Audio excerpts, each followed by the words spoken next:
이준석의 개혁신당의 지지율이 나왔잖아요. 네. 지금 뭐 이게 정확하게 지금 얘기하는 거는 좀 그렇지만 서울과 경기에서 지지를 많이 받습니다. 수도권이에요. 또 중요한 게 뭐냐면 5만 몇 명 중에 절반 이상이 서울과 경기도예요.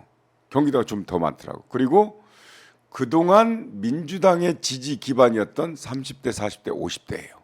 그러면 바로 그 지금 민주당이 호남에서도 올라갔어요. 그런데 그 비율이 작아요. 30대, 40대, 50대가 개혁신당의 주 지지 세력입니다. 이게 민주당의 기반인데 그렇다면 개혁신당이 뜸으로 해서 민주당이 더 손해를 보더라. 훨씬 지금 더 손해를 봅니다. 훨씬 더 손해를 보는 것은 네. 지금 호남에서 민주당의 지지도가 40%대로 떨어져 버렸어요. 그러니까 20% 떨어졌어요. 40%대라는 대략 40%. 이런 적은 없었는데 그러나 이준석 개혁신당은 좀 올랐더라고요. 적지만은 오른 거예요. 그런데 제가 볼 때는 그런다고 호남에서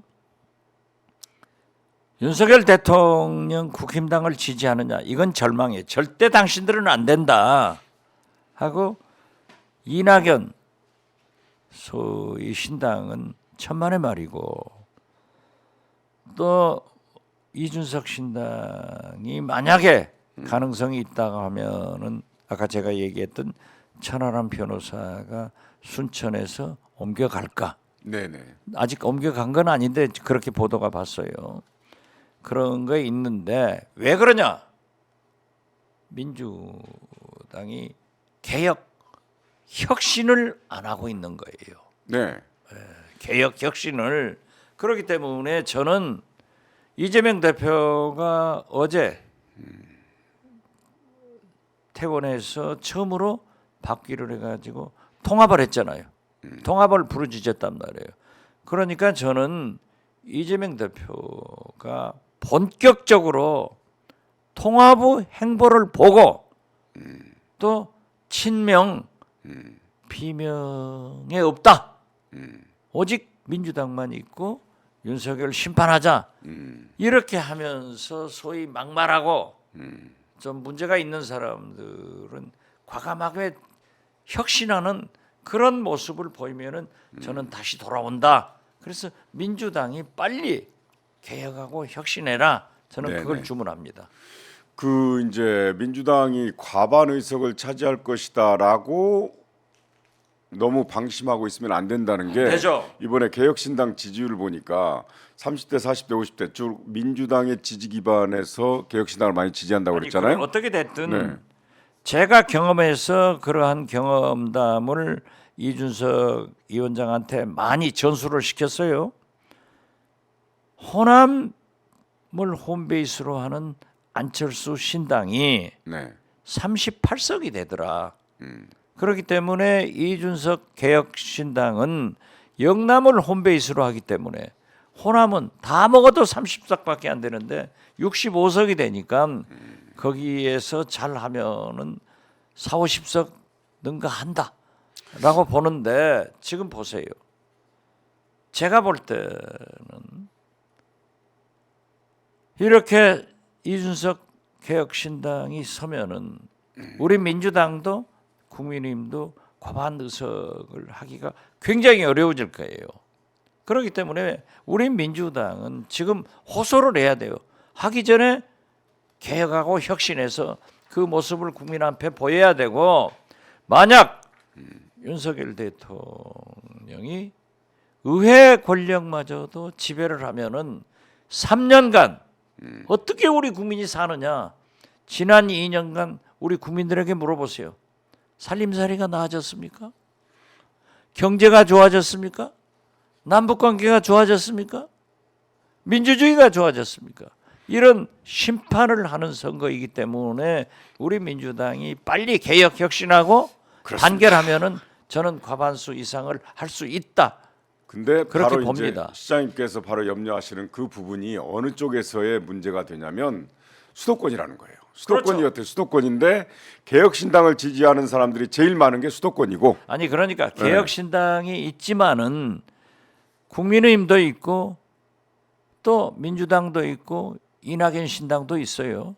그러나 제가 관심을 갖는 것은 이낙연 신당은 호남에서도 한 석도 못 가져요. 아 그건 별 문제가 안 돼. 오케이. 예. 그러나 수도권에서 100표, 200표, 민주당을 1000표 차이거든요. 떨어뜨리는 그런 역할을 한단 말이죠. 역할을 해서 결국 네. 이낙연은 윤석열 도우미 역할을 한다.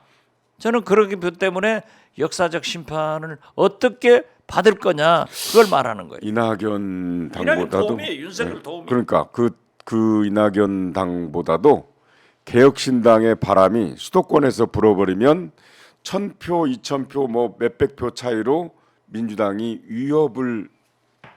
위험할 수도 있다. 제 얘기는 그겁니다. 그렇죠. 네네. 아니 그렇기 때문에 제가 자꾸 얘기했잖아요.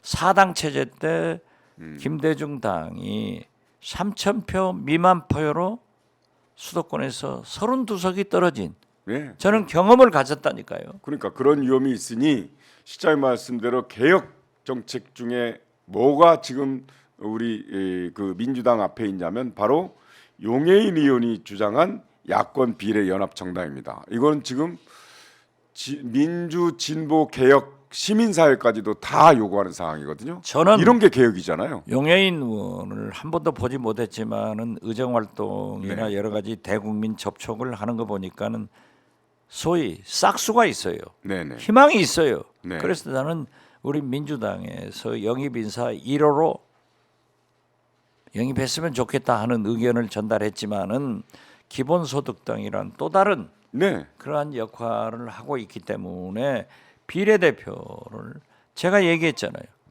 가장 좋은 것은 진보 대연합을 하는 것이 좋고 만약에 병립형 또는 준연동형으로 가더라도 소수 사표를 방지하고 소수 정당의 의견이 국정에 반영될 수 있도록 지금 현재 원내 교섭단체가 20석으로 돼 있는데 쿠라파처럼 10석, 5석까지 내리자. 네네. 이러면은 교섭단체.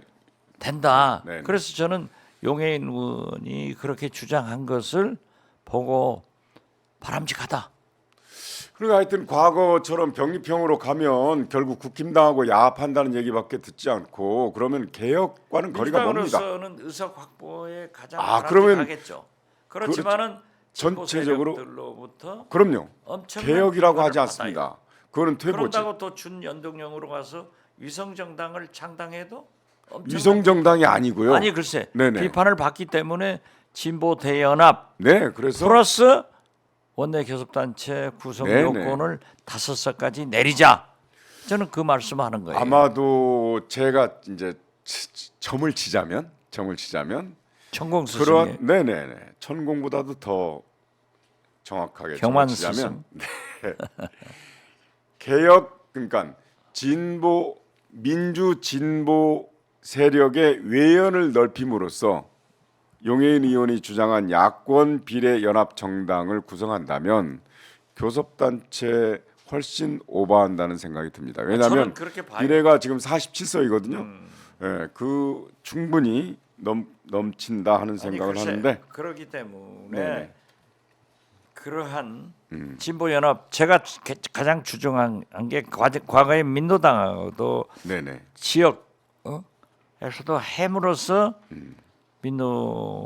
진보 정당들의 풀뿌리인 네네. 기초위원, 광역은 기초단체장이 나왔지 않느냐. 그렇죠. 저는 그렇게 봐요. 네네.